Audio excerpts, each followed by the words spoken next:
Hello friends, welcome to my YouTube channel. आज हम characteristic equation discuss करेंगे D flip flop की। तो सबसे पहले जान लें कि कैरेक्टरिस्टिक इक्वेशन होती क्या है। कैरेक्टरिस्टिक इक्वेशन होती है अलजेब्रिक डिस्क्रिप्शन। अलजेब्रिक डिस्क्रिप्शन किसका? नेक्स्ट स्टेट का। तो अगर नेक्स्ट स्टेट को हम Qn+1 से डिसाइड कर रहे हैं तो Qn को क्या बोलेंगे हम? Present state. तो प्रेजेंट स्टेट पर डिपेंड करेगी नेक्स्ट स्टेट और साथ ही इनपुट पर डिपेंड करेगी। तो कोई भी एक अलजेब्रिक डिस्क्रिप्शन जो कि इनपुट और प्रेजेंट स्टेट पर डिपेंड करे उसे हम नेक्स्ट स्टेट या कैरेक्टरिस्टिक इक्वेशन के नाम से जानते हैं। तो अब कैरेक्टरिस्टिक इक्वेशन निकालनी है डी फ्लिप फ्लॉप की, तो हमें 2 स्टेप्स करने पड़ेंगे। फर्स्ट स्टेप होता है हमारा कैरेक्टरिस्टिक टेबल को ड्रॉ करना। सेकेंड स्टेप होता है के मैप बनाकर उसको सिंप्लीफाई करना, पेयरिंग करना और उसके बाद में उसका एक बूलियन एक्सप्रेशन डिसाइड करना। ये बूलियन एक्सप्रेशन ही हमारा क्या होता है? Characteristic equation. तो हम स्टेप 1 करते हैं। स्टेप 1 क्या होगा? सबसे पहले हमें कैरेक्टरिस्टिक टेबल लिखनी होगी। तो कैरेक्टरिस्टिक टेबल किसकी लिखेंगे? डी फ्लिप फ्लॉप की करने वाले हैं। तो डी फ्लिप फ्लॉप आपको पता है डी फ्लिप फ्लॉप कैसे बनता है। एसआर फ्लिप फ्लॉप के इनपुट को हम नैंड गेट से आपस में कनेक्ट करेंगे, यानी एस को अगर हम 0 ले रहे हैं तो आर को हम उस टाइम पर 1 देंगे नैंड गेट के थ्रू। तो अब कैरेक्टरिस्टिक टेबल के अंदर हमें क्या क्या मिलेगा? Input, present state, next state. तो नेक्स्ट स्टेट तो हम निकालने वाले हैं, लेकिन इनपुट और प्रेजेंट स्टेट क्या क्या रहेंगी? क्योंकि हमने देख लिया कि डी फ्लिप फ्लॉप यानी कि डिले या डेटा फ्लिप फ्लॉप को हम क्या कहते हैं?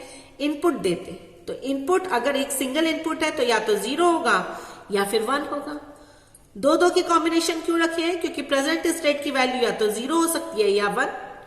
ऐसी जब इनपुट डी 1 होगा तो प्रेजेंट स्टेट की वैल्यू 0 या 1 हो सकती है। डी फ्लिप फ्लॉप या डेटा फ्लिप फ्लॉप या डिले फ्लिप फ्लॉप बेसिकली हम तब यूज करते हैं जब हमें स्टोरेज करनी हो, स्टोरेज पर्पज से यूज करना हो, यानी जो भी इनपुट दे रहे हैं सेम की सेम इनपुट उसमें स्टोर हो जाए। तो सेम इनपुट स्टोर हो जाए, यानी कि जब हम डी दे रहे हैं 0 तब सेम स्टोर हो जाए, जब डी दे रहे हैं 1 तब सेम स्टोर हो जाए। इसका मतलब प्रेजेंट स्टेट क्या है उस पर डिपेंडेंट ना रहे। तो यहां पर हमने क्या देखा? फिर प्रेजेंट स्टेट की वजह से नेक्स्ट स्टेट क्या हो गई? जब डी इनपुट 0 था तब आउटपुट 0 रहा, डी इनपुट 1 था तो आउटपुट। तो अब हमें क्या करना होगा? इस नेक्स्ट स्टेट के लिए के मैप ड्रॉ करना होगा।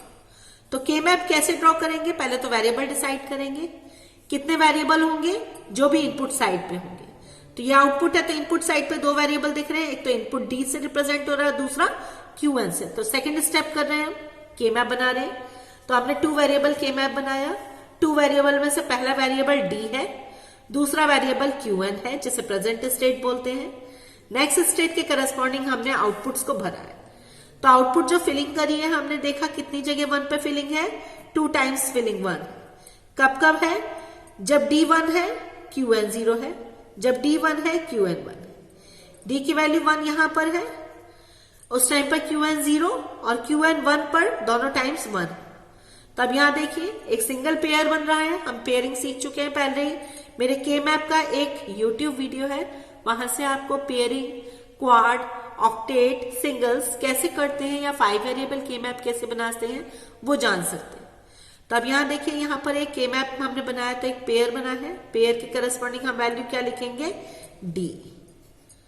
तो हम यहां पर और कोई एंट्रीज नहीं है, तो यहां पर एंट्री और कोई होने की वजह से Qn+1 की वैल्यू क्या निकल के आई? डी। तो यहां पर आप देख रहे हैं कि एकमात्र यही फ्लिप फ्लॉप ऐसा है जो नेक्स्ट स्टेट इनपुट पर डिपेंड करती है, कोई प्रीवियस स्टेट, कोई प्रेजेंट स्टेट पर डिपेंड नहीं करती। यही रीजन की वजह से इस डिले फ्लिप फ्लॉप को हम शिफ्ट रजिस्टर्स में यूज करते हैं। आगे हम शिफ्ट रजिस्टर्स के बारे में सीखेंगे, तब ये बात जानेंगे। आज के लिए इस वीडियो में इतना ही। Thank you.